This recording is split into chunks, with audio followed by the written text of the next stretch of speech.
Les Actes des Apôtres, chapitre 12.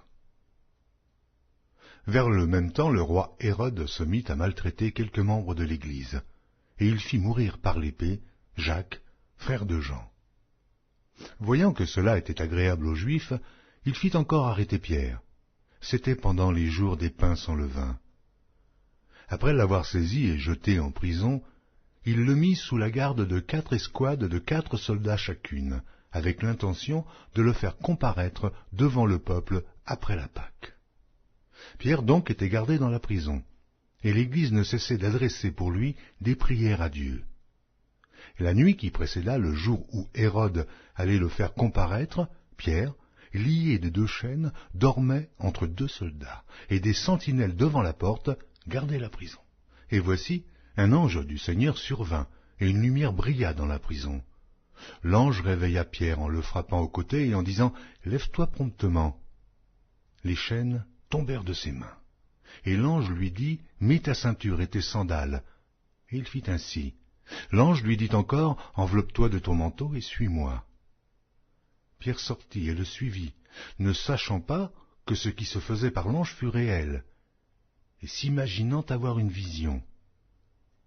Lorsqu'ils eurent passé la première garde, puis la seconde, ils arrivèrent à la porte de fer qui mène à la ville, et qui s'ouvrit d'elle-même devant eux.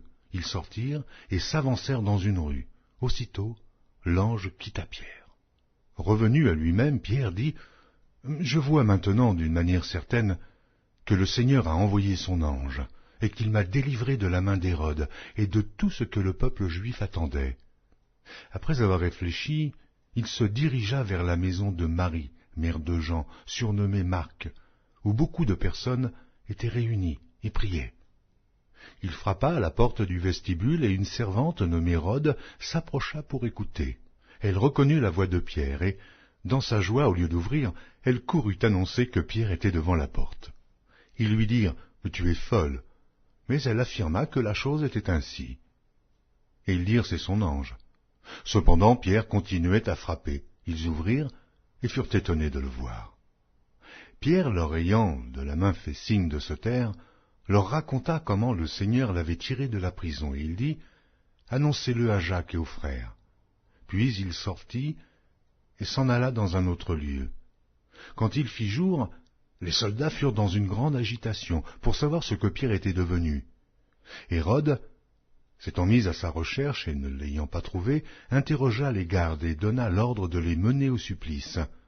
Ensuite, il descendit de la Judée à Césarée pour y séjourner.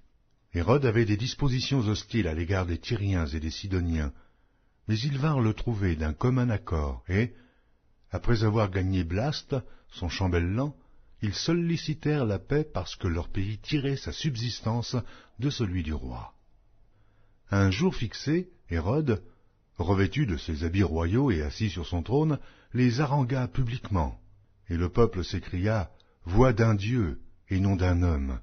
Au même instant, un ange du Seigneur le frappa parce qu'il n'avait pas donné gloire à Dieu, et il expira rongé de vers. Cependant, la parole de Dieu se répandait de plus en plus, et le nombre des disciples augmentait. Barnabas et Saul, après s'être acquittés de leur message, s'en retournèrent de Jérusalem, emmenant avec eux Jean, surnommé Marc.